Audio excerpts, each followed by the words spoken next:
الحمدللہ رب العالمین الصلاۃ والسلام علیک یا رسول الکریم اما بعد فاعوذ باللہ من الشیطان الرجیم بسم اللہ الرحمن الرحیم۔ ناظرین کرام، دوستو، بزرگوں، چھوٹے بچوں، السلام علیکم ورحمۃ اللہ وبرکاتہ۔ امید ہے آپ سب خیریت سے ہوں گے۔ اللہ تعالیٰ آپ سب کو خیریت سے رکھے اور اپنے حفظ و ایمان میں رکھے اور شیطان کے شر سے محفوظ رکھے اور ہم سب کا خاتمہ ایمان پر فرمائے۔ دوستو، آج کی ویڈیو کا عنوان ہے جب نماز کی حالت میں کوئی ہوں گے تو اس پر لازم ہے کہ سو جائے۔ جلد نمبر 1، حدیث نمبر 156، صفحہ نمبر 534، صحیح بخاری نزہۃ القاری۔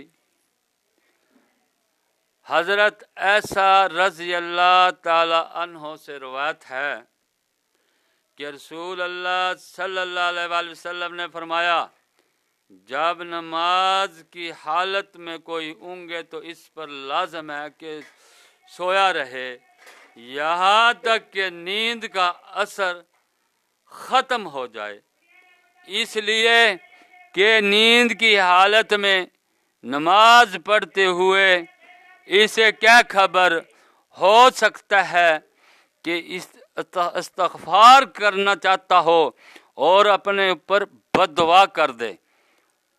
حدیث کا مفہوم یہ ہے کہ آپ صلی اللہ علیہ وسلم نے فرمایا کہ جب تم نماز پڑھو، اگر نماز میں نیند غالب ہو، نیند آپ کو اونگ آئے، کہ نبی صلی اللہ علیہ وسلم نے فرمایا کہ پہلے نیند پوری کرو اور نیند پوری کر کر پھر نماز پڑھو۔